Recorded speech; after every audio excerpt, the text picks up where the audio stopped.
Ma famille exigeait que je donne mon dépôt pour l'achat d'une maison à ma sœur pour la rénovation de sa cuisine.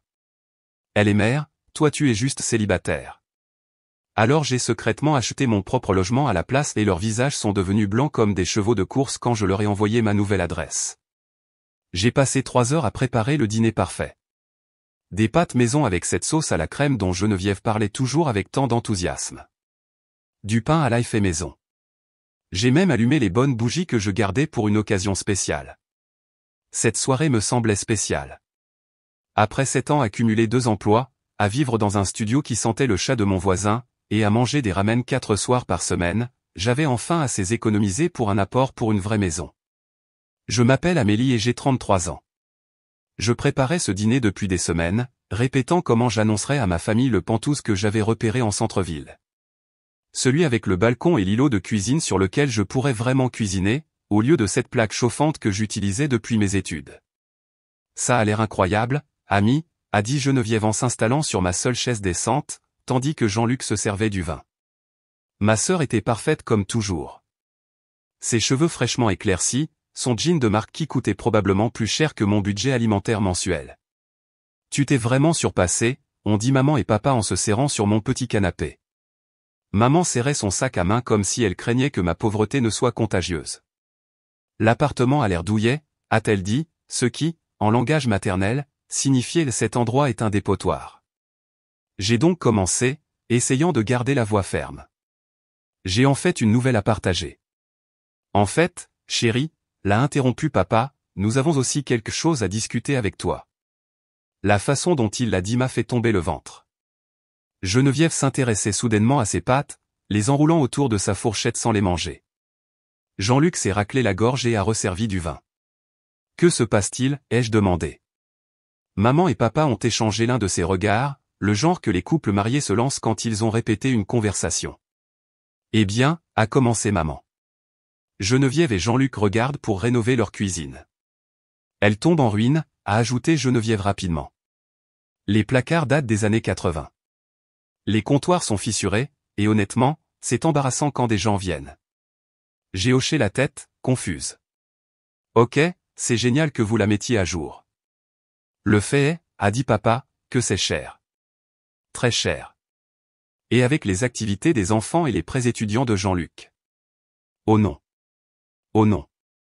Non. Non.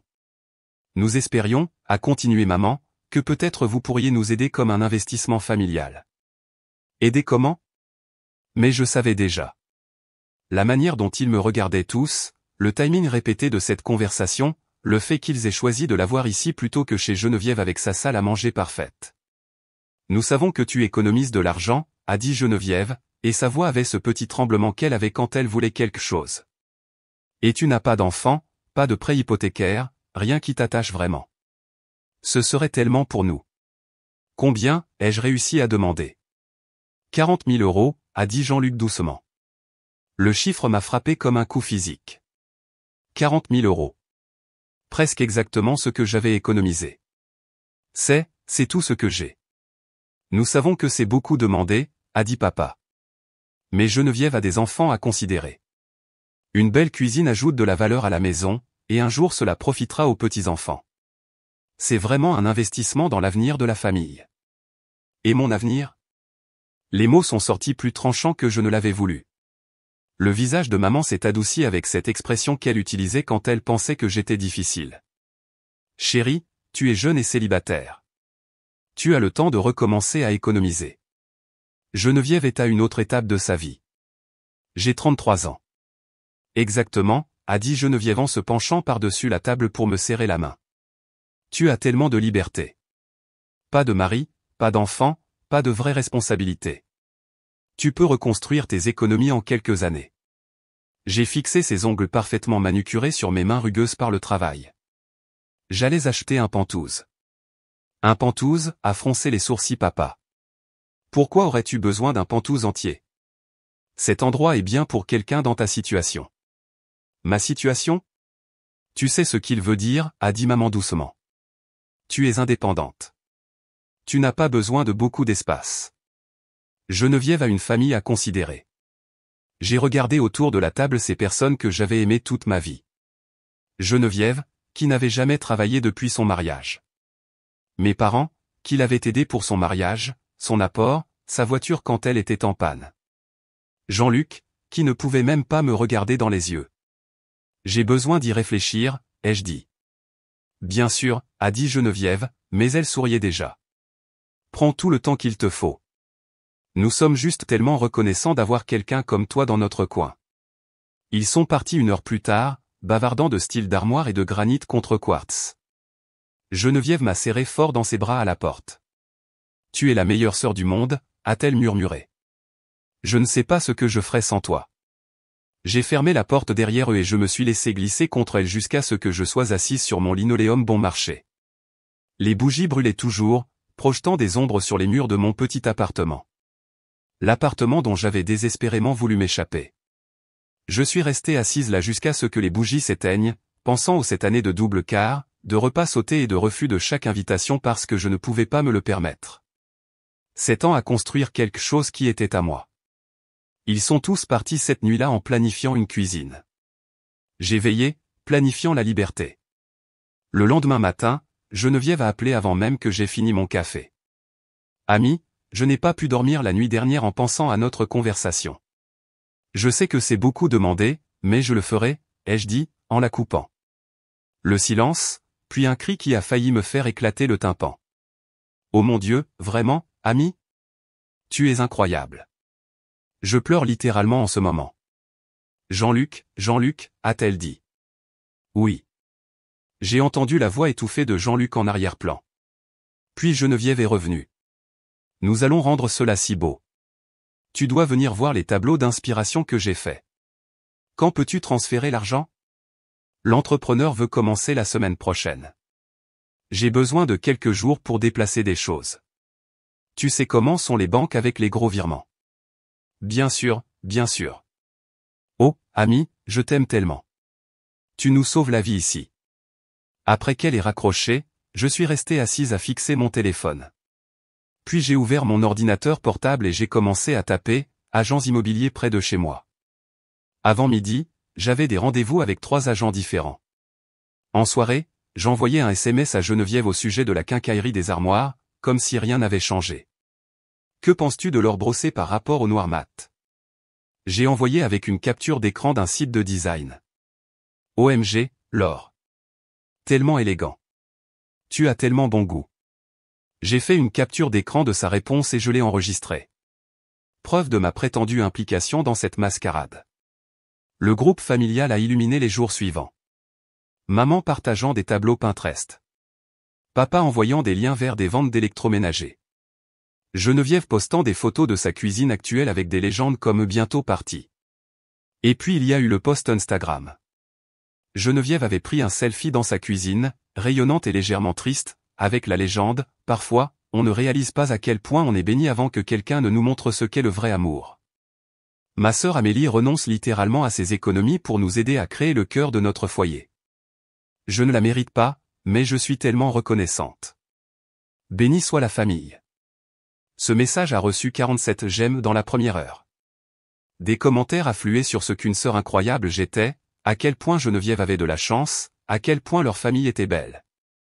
Mes mains tremblaient lorsque j'ai appelé le premier agent immobilier. Bonjour, c'est Amélie. Nous avons parlé hier de visiter des propriétés. Romain avait une voix comme du miel chaud et la patience d'un saint. Absolument. J'ai 3 endroits qui correspondent à vos critères. Quand souhaitez-vous commencer? Aujourd'hui. Si possible. J'aime votre enthousiasme. Rendez-vous au 412 rue Maple dans 1 heure. Le premier Penthouse était trop sombre. Le second avait une odeur étrange que je ne pouvais identifier. Mais le troisième, mon Dieu, le troisième était parfait. Plancher de bois franc, grande fenêtre, un îlot de cuisine que je pouvais vraiment utiliser. Un balcon donnant sur la rue où je pouvais boire mon café et regarder le monde se réveiller. Il est dans votre fourchette de prix, a dit Romain en me regardant passer mes mains sur les comptoirs en granit. Bonne fondation, bonne gestion de l'immeuble. Vous êtes intéressé? Très. Super. Laissez-moi commencer les papiers. Vous aurez besoin d'une preuve de fonds, d'une vérification d'emploi, le truc habituel. Pendant qu'il passait des appels, je me tenais sur le balcon et j'imaginais ma vie ici. Plus d'écoute de la télé de mes voisins à travers des murs fins comme du papier. Plus de dîners sur plaques chauffantes. Plus de réunions familiales sur ce que je devais faire de mon argent. Mon téléphone a vibré. Un texto de maman. Vu le poste de Geneviève. Tellement fier de toi de prendre le relais. Papa et moi t'avons bien élevé. Un autre de papa. Ta mère et moi parlions. Peut-être qu'après la cuisine, tu pourrais aider Geneviève avec la salle de bain des enfants aussi. La famille prend soin de la famille. J'ai supprimé les 2 messages sans répondre. Ce soir-là, Geneviève a de nouveau appelé. Ami, j'y pensais. Puisque tu es si généreuse avec la cuisine, peut-être que tu pourrais rester avec nous pendant la rénovation. Aider avec les enfants pendant que tout est en chantier. Ça t'économiserait le loyer. Rester avec vous, juste quelques mois. Les enfants adoreraient avoir tant amis dans les parages. Et honnêtement, Jean-Luc et moi pourrions utiliser de l'aide. Faire d'une pierre 2 coups, tu vois. J'ai fermé les yeux. Laisse-moi y réfléchir. Tu es la meilleure. Oh, et maman a mentionné de regarder la salle de bain à l'étage l'année prochaine. Rien de majeur, juste mettre à jour la douche et la vanité. Nous en parlerons après la cuisine. Après qu'elle ait raccroché, je me suis assise dans mon petit appartement et j'ai regardé la pile de factures sur mon comptoir. Le canapé que j'avais acheté d'occasion il y a 5 ans. La fenêtre unique qui donnait sur un mur de briques. Puis j'ai regardé les annonces immobilières toujours ouvertes sur mon ordinateur portable. Les photos de mon pantouse parfait avec sa cuisine parfaite et son balcon parfait. J'ai pris mon téléphone et j'ai appelé Romain. Je veux faire une offre, ai-je dit. Au prix fort. Waouh, c'était rapide. Vous êtes sûr? Je n'ai jamais été aussi sûr de rien de ma vie. Geneviève a posté une autre story Instagram ce soir-là, un boomerang d'elle tournoyant dans sa vieille cuisine avec la légende, compte à rebours jusqu'à mon espace de rêve grâce à ma sœur Ange. Je l'ai regardé 3 fois, puis j'ai ouvert mon application bancaire et j'ai commencé le processus de préapprobation de mon prêt hypothécaire. Qu'ils continuent de planifier leur cuisine. J'avais de plus grands projets. Romain m'a appelé au travail le lendemain. Bonne nouvelle. Votre offre a été acceptée. Les vendeurs aiment le fait que vous puissiez clôturer rapidement et que vous soyez préapprouvé. Félicitations. Vous allez devenir propriétaire. Je me suis faufilé dans le placard de fourniture pour prendre l'appel, le cœur battant. Quand pouvons-nous faire l'inspection? Samedi matin? Je connais un excellent inspecteur. Très méticuleux. Parfait. J'ai raccroché et j'ai regardé les étagères de fourniture de bureau, essayant de réaliser que je venais d'acheter une maison. Mon téléphone a immédiatement sonné à nouveau. Ami, c'est Geneviève. La voix était vive et maniaque. Réunion d'urgence. Peux-tu venir ce soir? Le contracteur a trouvé des problèmes. Quel genre de problème? Viens juste. Apporte du vin. La maison de Geneviève était le chaos quand je suis arrivé. Des échantillons de tissu éparpillés sur la table de sa salle à manger. Des échantillons de peinture scotchés sur tous les murs. Ses enfants couraient partout en criant à propos de quelque chose. Jean-Luc était introuvable. Il travaille tard à nouveau, a dit Geneviève en se versant un grand verre du vin que j'avais apporté. Bref, regarde ça. Elle m'a tendu un morceau de papier. Une estimation d'entrepreneur avec beaucoup de zéros. 65 000 €. J'ai lu. Je sais, mais ami, une fois qu'il a commencé à regarder tout ça, il a trouvé tous ses problèmes. L'électricité doit être mise à jour. Il y a des dégâts d'eau derrière l'évier, et le sol en dessous n'est pas de niveau. Nous ne pouvons pas faire juste une rénovation cosmétique. Geneviève, c'est 25 000 € de plus que ce dont je sais que nous avons convenu. Sa voix est devenue tranchante. Mais c'est la réalité. Les maisons coûtent cher. Tu ne comprendrais pas parce que tu n'en as jamais possédé. Les mots m'ont frappé comme une gifle, n'est-ce pas? Parce que j'ai été trop occupé à économiser de l'argent pour te le donner. Ce n'est pas ce que je voulais dire. Elle s'est immédiatement adoucie. Ami, je suis désolé. Je suis juste stressé. Les enfants me rendent folle. Jean-Luc n'est jamais à la maison. Et maintenant, ça. J'ai besoin de ma sœur en ce moment. Et un autre entrepreneur? Un second avis. Ce gars est le meilleur. Maman et papa l'ont recommandé. Il a fait leur salle de bain l'année dernière. Bien sûr qu'ils l'ont fait. Geneviève, je n'ai pas 65 000 euros, mais tu peux les obtenir, n'est-ce pas? Un prêt ou quelque chose comme ça? Tu as un bon crédit, et une fois la cuisine terminée, la valeur de la maison augmentera. C'est un investissement. Je l'ai fixé. Tu veux que je m'endette pour ta cuisine? Ce n'est pas juste ma cuisine. C'est l'endroit où la famille se réunit, où nous passerons Noël avec les enfants. Où maman leur apprendra à faire des biscuits. Tu investis dans des souvenirs, ami. Son plus jeune a couru dans la pièce en chassant le chien, renversant une pile d'échantillons de carrelage. Geneviève n'a même pas levé les yeux. J'ai besoin d'y réfléchir, ai-je dit. Ne réfléchis pas trop longtemps. L'entrepreneur a d'autres projets. J'ai quitté la maison de Geneviève et j'ai conduit directement aux Pentouses. Romain m'avait donné le code de la boîte à clés pour que je puisse visiter quand je voulais. Je suis entré et je me suis tenu dans le salon vide, le clair de lune filtrant à travers ses fenêtres parfaites. Mon téléphone a vibré. Un texto de maman. Vu le poste de Geneviève. Tellement fier de toi de prendre le relais. Papa et moi t'avons bien élevé. J'ai retourné mon téléphone face vers le bas et je suis sorti sur le balcon. La rue était calme. Juste quelques voitures qui passaient. Des gens normaux vivant des vies normales, sans se laisser culpabiliser jusqu'à la faillite par leurs proches. Lundi au travail, je remplissais des papiers d'inspection quand Léna de la comptabilité s'est arrêtée à mon bureau. Tu as l'air différente, a-t-elle dit. Bien, différente, comme si tu préparais quelque chose. Léna était le genre de personne qui remarquait tout mais ne racontait jamais rien. Nous avions travaillé ensemble pendant 3 ans et échangé à peine plus que des formules de politesse, mais quelque chose en elle me mettait en confiance. Juste fatigué, ai-je dit. Mon téléphone a sonné. La photo de contact de maman est apparue à l'écran. Tu ne vas pas répondre, a demandé Léna. J'ai refusé l'appel. Pas pour l'instant. Bien pour toi. Je l'ai regardé, surprise. Quoi? Rien. Juste bien pour toi. Elle a commencé à partir, puis s'est retournée. Tu sais, Amélie, tu as le droit de te choisir. Personne d'autre ne le fera. Les mots m'ont frappé comme un éclair. J'ai fixé sa silhouette qui s'éloignait, puis mon téléphone qui commençait à sonner à nouveau. Cette fois, c'était Geneviève. J'ai refusé cet appel aussi. Cet après-midi-là, Romain m'a envoyé un texto. L'inspecteur a trouvé quelques petits problèmes, mais dans l'ensemble, l'endroit est solide. Vous obtenez un excellent Pentouze. Prête à aller de l'avant? J'étais assise dans ma voiture devant la maison de Geneviève, la regardant à travers la fenêtre alors qu'elle montrait des échantillons de tissu à maman. Elles riaient toutes les deux, planifiant probablement comment dépenser encore plus de mon argent. Oui, ai-je répondu par texto. Allons-y. Excellent. Je vous enverrai les documents finaux ce soir. La clôture est prévue pour vendredi prochain. Vendredi prochain. Dans 5 jours, je posséderai une maison.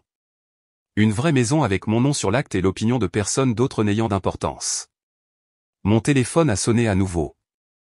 Geneviève, pour la 3e fois aujourd'hui. Cette fois, je l'ai complètement éteint. À travers la fenêtre, j'ai regardé Geneviève vérifier son téléphone, froncer les sourcils, puis téléphoner à nouveau. Quand ça a directement sonné dans la messagerie, elle a eu l'air confuse, comme si elle ne pouvait pas comprendre un monde où je ne répondais pas immédiatement à ses appels. J'ai démarré ma voiture et je suis rentré chez moi, dans mon petit appartement, pensant déjà à faire les cartons. Vendredi matin, je me suis assise dans le bureau de Romain, signant papier après papier, accord d'achat, document de prêt hypothécaire, formulaire d'assurance. Chaque signature me semblait un petit acte de rébellion. Félicitations, a dit Romain en faisant glisser les clés sur son bureau. Vous êtes officiellement propriétaire. J'ai ramassé les clés et, pour la première fois depuis des semaines, j'ai souri. Vraiment souri. Merci pour tout. Mon plaisir. Vous avez été ma cliente la plus facile de toute l'année. Pas de drame, pas de froid, juste de la détermination pure. Si seulement il savait le drame que j'évitais. Mon téléphone avait vibré toute la matinée. 17 appels manqués de Geneviève, 12 de maman, 4 de papa. J'avais désactivé les notifications, mais l'écran s'allumait toujours toutes les quelques minutes. Populaire, madame, a observé Romain. Quelque chose comme ça. J'ai conduit directement au Penthouse, mon Penthouse, et je suis entré. La lumière de l'après-midi filtrait par les fenêtres, rendant tout doré. J'ai traversé chaque pièce lentement, passant mes mains sur les murs, ouvrant chaque armoire et chaque placard. Dans la chambre principale, je me suis arrêté devant le dressing et j'ai ri à voix haute. Je pouvais ranger toute ma garde-robe actuelle dans un coin et avoir encore de la place pour les vêtements que j'avais toujours voulu mais jamais achetés parce que j'économisais chaque centime. Mon téléphone a sonné à nouveau. Cette fois, c'était Jean-Luc. Contre mon meilleur jugement, j'ai répondu. Ami, Dieu merci. Geneviève essaie de te joindre toute la journée. J'étais occupé. Écoute, je sais que l'argent supplémentaire est beaucoup demandé, mais peut-être que nous pourrions trouver un arrangement. Un plan de paiement ou quelque chose comme ça. Jean-Luc, le fait est que Geneviève a déjà commandé les armoires. Elle était tellement excitée après que tu aies accepté d'aider, et l'entrepreneur a dit que nous devions agir vite pour avoir le bon bois. Elles sont sur mesure, donc nous ne pouvons pas les retourner. Je me suis assise brusquement sur le sol de la chambre. Elle a commandé des armoires sans l'argent. Elle était sûre que tu trouverais une solution. Tu trouves toujours. Combien a-t-elle dépensé? Silence puis. 15 000 € juste pour les armoires. 15 000 € qu'elle n'a pas. Eh bien, techniquement, nous l'avons maintenant, n'est-ce pas? Puisque tu aides. J'ai fermé les yeux. Jean-Luc, j'ai quelque chose à te dire. Quoi? J'ai acheté un Penthouse aujourd'hui avec l'argent que Geneviève pense que je vais lui donner. Le silence s'est étiré si longtemps que j'ai cru qu'il avait raccroché. Tu quoi? J'ai acheté une maison. L'argent est parti. Mais Geneviève a commandé les armoires. L'entrepreneur commence lundi. Nous avons versé des acomptes. Ça ressemble à un problème de Geneviève. Ami, tu ne peux pas être sérieuse. Tu as accepté d'aider. Nous comptons sur toi. Je n'ai jamais accepté 65 000 €. Et je n'ai certainement jamais accepté de m'endetter pour la cuisine Instagram de Geneviève. Cuisine Instagram? De quoi parles-tu? Tu ne sais vraiment pas? Je me suis levé et je suis allé à la fenêtre. Elle prévoyait de filmer du contenu dans la nouvelle cuisine pour une chaîne YouTube, elle me l'a dit elle-même. Une autre longue pause. Elle, quoi? Demande-lui à ce sujet, Jean-Luc. Demande-lui ce qu'elle compte vraiment faire avec cette cuisine parfaite. J'ai raccroché et j'ai immédiatement éteint mon téléphone. 1 heure plus tard, j'étais chez Target en train d'acheter des fournitures de nettoyage quand je me suis souvenu de quelque chose. De retour dans mon ancien appartement, j'ai fouillé dans la boîte d'objets d'enfance que je gardais sous mon lit. Rapport scolaire, vieilles photos, et voilà, une lettre du bureau d'aide financière de l'université. Chère Amélie, lisait-elle, nous avons le regret de vous informer que votre bourse a été réattribuée en raison de difficultés financières familiales documentées par vos parents. J'avais 17 ans quand cette lettre est arrivée. Maman m'avait assise et m'avait expliqué que Geneviève était enceinte et avait besoin d'aide pour des frais médicaux. L'argent de la bourse, mon argent de bourse, devait d'abord aller à la famille. Je pouvais contracter des prêts, travailler mon chemin à travers l'école. Geneviève avait besoin d'aide immédiate. Je n'avais jamais remis en question, j'avais juste accepté que mes rêves passaient après les urgences de Geneviève. J'ai pris une photo de la lettre et je l'ai sauvegardée sur mon téléphone. Dimanche matin, je peignais le mur d'accent de ma nouvelle chambre quand quelqu'un a frappé à ma porte. À travers le Judas, j'ai vu Jean-Luc dans le couloir, l'air misérable. Ami, s'il te plaît, nous devons parler. J'ai ouvert la porte, mais je ne l'ai pas invité à entrer. Bel endroit, a-t-il dit en regardant par-dessus moi. Très bel endroit. Merci. Geneviève ne sait pas que je suis là. Elle ne le prend pas bien. J'imagine que non. Le fait est, tu avais raison à propos du truc YouTube. Elle avait prévu toute cette marque de style de vie autour d'être la maman parfaite avec la cuisine parfaite. Elle a déjà des sponsors alignés. Je me suis appuyé contre le chambranle. Des sponsors? Des entreprises d'électroménager, des fabricants d'armoires. Elle allait gagner de l'argent grâce à la rénovation. Beaucoup d'argent. En utilisant mes 40 000 € comme capital de démarrage. Elle ne le voit pas comme ça. Elle pensait que tu serais heureuse de faire partie de quelque chose de plus grand. Partie de son plan d'affaires, tu veux dire?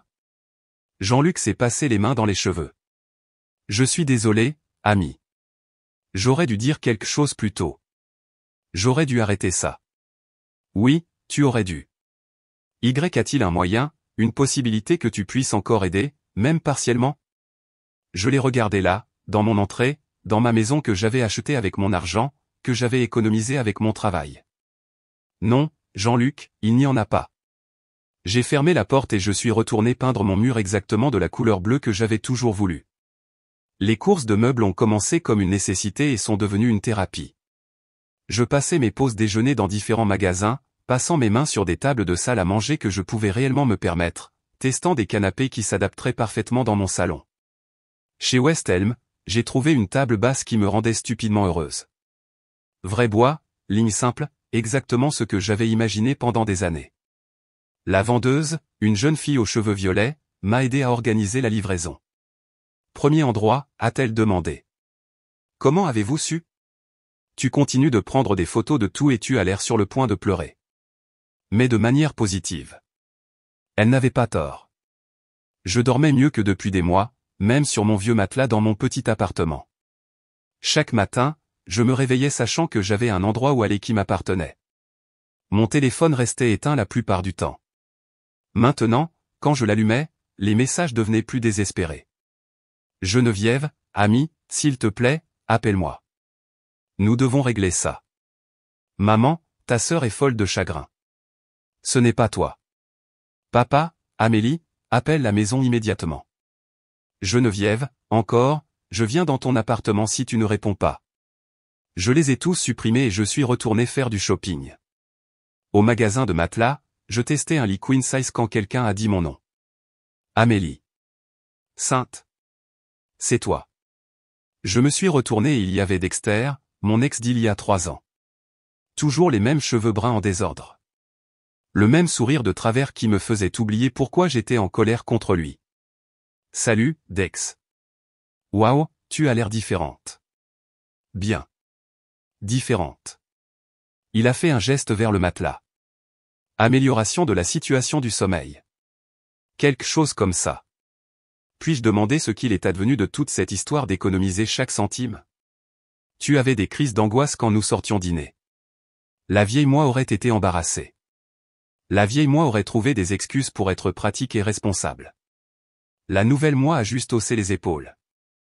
J'ai compris pourquoi j'économisais, c'était la liberté. Il a ri, mais pas méchamment. C'est très zen de ta part. Bien pour toi, ami. Vraiment? La vendeuse s'est approchée avec des papiers et Dexter s'est reculé. Je devrais te laisser retourner à tes courses. Mais bon, si jamais tu veux prendre un café et me parler de cette mystérieuse transformation, tu as mon numéro. Après son départ, j'ai réalisé que je souriais. Pas parce que je voulais l'appeler. Dexter m'avait quitté parce que j'étais trop concentré sur l'argent et pas assez sur la vie. Mais parce que, pour la première fois, quelqu'un de mon passé m'avait vu faire un choix pour moi-même et trouvait que c'était bien. Le matelas a été livré à mon pantouse ce jeudi-là. J'ai passé 1 heure à simplement m'allonger dessus dans la chambre vide, à fixer le plafond et à écouter les sons de mon nouveau quartier. Des enfants qui jouent dans la cour. Quelqu'un qui pratique le piano. La vie normale qui se déroule autour de moi. Mon téléphone a vibré. Un texto d'un numéro inconnu. C'est Geneviève. J'utilise le téléphone de Jean-Luc parce que tu as bloqué le mien. Nous devons parler. J'ai regardé le message pendant longtemps. Puis j'ai tapé en retour. Pas mon problème. Ami, s'il te plaît. Je t'en supplie. Je paierai pour te rembourser. Avec quel argent? Je trouverai un emploi. Je trouverai une solution. Tu aurais dû trouver une solution avant de dépenser de l'argent que tu n'avais pas. J'ai fait une erreur. Les gens font des erreurs. Je me suis assise sur mon nouveau matelas et j'ai tapé soigneusement. Non, Geneviève, tu as fait un plan. Un plan qui impliquait de dépenser mon argent sans demander. Ce n'est pas une erreur. C'est du vol. Mon téléphone a sonné immédiatement. Le numéro de Jean-Luc. Ne raccroche pas, a dit la voix de Geneviève quand j'ai répondu. S'il te plaît, écoute juste. J'écoute. Je sais que j'ai merdé. Je sais que j'aurais dû demander avant de commander quoi que ce soit. Mais Ami, c'est ma famille dont nous parlons. Mes enfants, ils vont perdre leur maison si nous ne pouvons pas payer l'entrepreneur. Tu ne vas pas perdre ta maison à cause d'une rénovation de cuisine. Les acomptes, les frais d'annulation, les pénalités. Ça va nous ruiner. Jean-Luc ne sait pas à quel point c'est grave. Alors peut-être que tu devrais dire à ton mari la vérité au lieu de m'appeler. Je ne peux pas. Il me quittera. Il dit déjà à quel point j'ai été irresponsable. Je suis allé à la fenêtre de ma chambre et j'ai regardé dehors. Une femme promenait son chien, s'arrêtant pour le laisser renifler chaque arbre. Simple, paisible. Geneviève, tu te souviens quand j'avais 17 ans et que j'ai perdu ma bourse? Quoi? Qu'est-ce que ça a à voir avec quelque chose? Tu te souviens pourquoi je l'ai perdue? Silence. Parce que maman et papa ont dit à l'université que tu avais besoin d'argent médical pour ta grossesse. Ils ont pris mes fonds universitaires et te les ont donnés. Ami, c'était différent. J'étais effrayé et jeune, et j'avais 17 ans. J'ai travaillé 3 emplois pendant mes études à cause de ça. J'ai travaillé 3 emplois depuis. Mais tu t'en es bien sortie. Tu es forte et indépendante. Et je suis fatigué, Geneviève. Je suis seul. Et j'en ai fini. J'ai raccroché et j'ai éteint mon téléphone. Samedi matin, j'accrochais des tableaux dans mon salon quand j'ai réalisé quelque chose. Le silence n'était plus vide. Il était plein de possibilités. J'avais une maison. J'avais un avenir. Et pour la première fois de ma vie d'adulte, les deux m'appartenaient entièrement. Lundi matin, je faisais du café dans ma nouvelle cuisine quand j'ai décidé qu'il était temps. Je vivais dans mon pantouse depuis 2 semaines, me faufilant comme si je faisais quelque chose de mal. Mais ce n'était pas moi qui avais menti, manipulé ou dépensé de l'argent qui n'existait pas. J'ai pris un selfie tenant mes clés devant ma porte, les chiffres en laiton 412 clairement visibles derrière moi. J'avais l'air heureuse, sincèrement, radieusement heureuse. J'ai ouvert le groupe familial pour la première fois depuis des semaines et j'ai tapé « Fête de pendaison de crémaillère à déterminer ». Ne vous inquiétez pas, je ne vous demanderai pas de payer pour ça. Puis j'ai appuyé sur envoyer et j'ai joint la photo. Mon téléphone a commencé à sonner dans les 30 secondes. La photo de contact de Geneviève a rempli l'écran. Une photo de nous de Noël dernier où elle me serrait fort et moi je souriais comme une idiote. Je l'ai laissé sonner. Elle s'est arrêtée puis a immédiatement recommencé. Cette fois, j'ai répondu. C'est quoi ce bordel? Geneviève hurlait si fort que j'ai dû tenir le téléphone loin de mon oreille. Que as-tu fait? J'ai acheté une maison avec mon argent. Avec mon argent? Mon argent que j'ai économisé en travaillant 2 emplois pendant 7 ans. Tu as promis. Tu as promis que tu m'aiderais. J'ai promis d'y réfléchir. J'ai réfléchi. J'ai décidé de ne pas le faire. Elle pleurait maintenant. Des sanglots qui rendaient ses mots presque incompréhensibles. Ami, tu ne comprends pas. L'entrepreneur est là en ce moment. Il est en train de démolir ma cuisine et je ne peux pas le payer. Alors dis-lui de s'arrêter. Je ne peux pas. Les armoires sont déjà commandées. Les permis sont tirés. Il y a une benne dans mon allée. Qu'est-ce que je suis censé lui dire? Dis-lui la vérité. Que tu as dépensé de l'argent que tu n'avais pas pour une cuisine que tu ne pouvais pas te permettre. C'est de la folie. Tu es folle. Maman.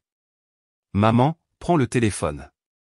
J'ai entendu des bruits, puis la voix de maman, tendue par une fureur à peine contrôlée. Amélie Marie, qu'as-tu fait? J'ai acheté un pantouse, maman, comme je t'ai dit que je comptais le faire. Tu étais censé aider ta sœur. Non, j'étais censé abandonner mon avenir pour que Geneviève ait une plus jolie cuisine. J'ai choisi de ne pas le faire. Tu as choisi d'être égoïste. J'ai choisi d'être intelligente. La voix de papa s'est jointe à l'appel. Ami, c'est inacceptable. Ta sœur a des enfants à considérer, et moi, je me considère. Ce n'est pas comme ça que fonctionne la famille, maman, a dit papa. La famille se sacrifie l'un pour l'autre. Vraiment? Quand Geneviève a-t-elle jamais sacrifié quoi que ce soit pour moi?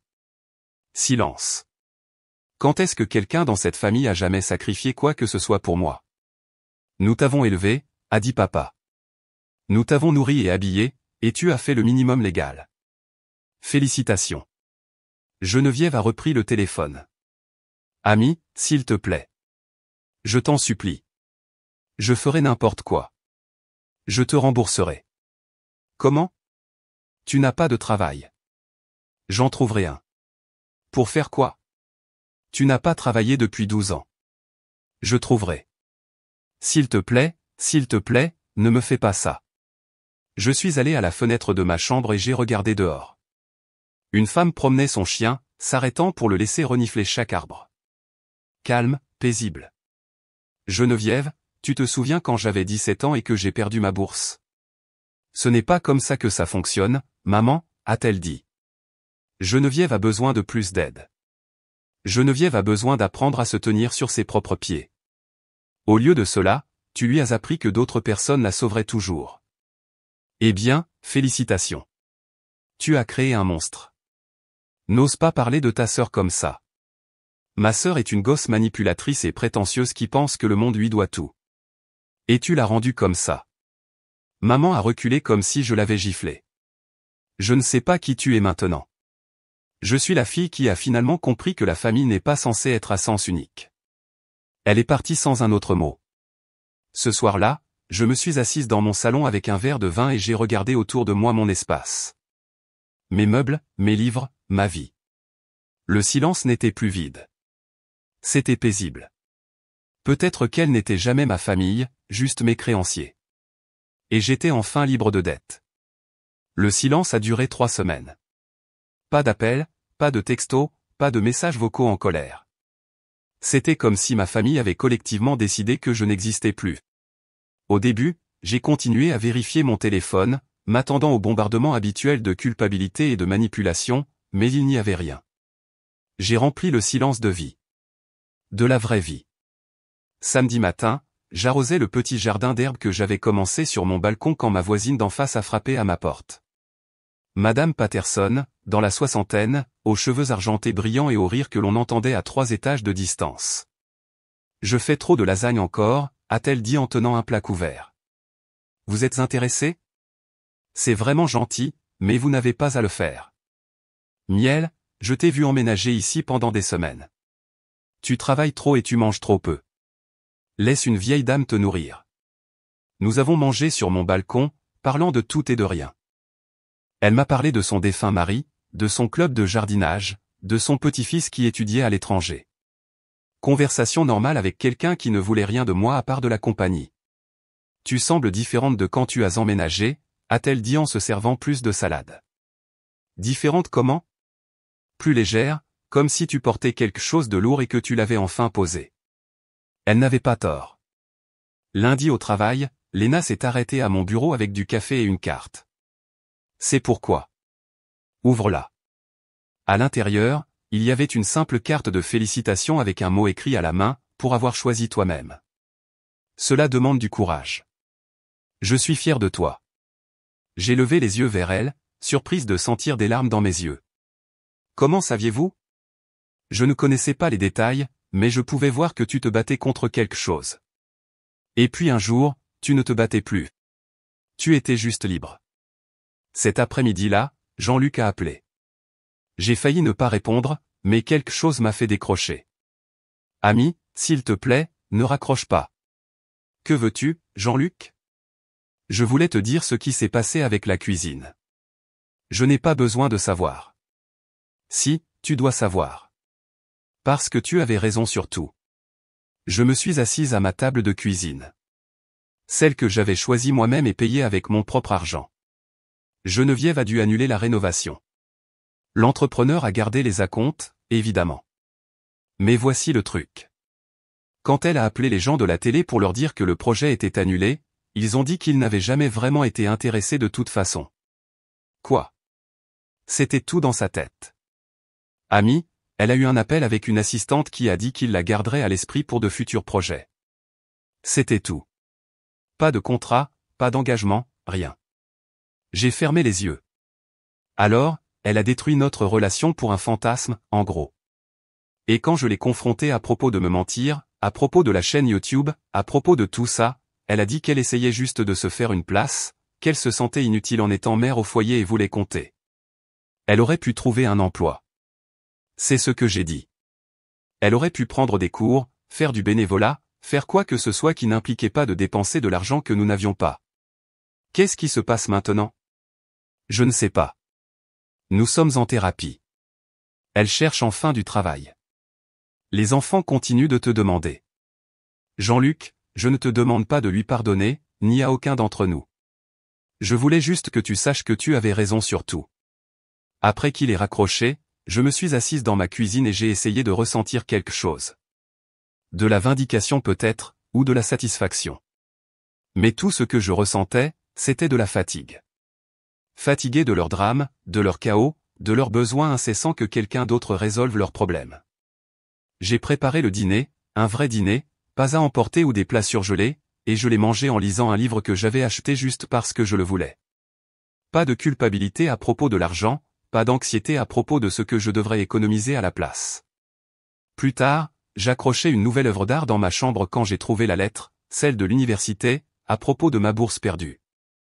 Je l'avais glissée dans mon sac il y a des semaines et je l'avais oubliée.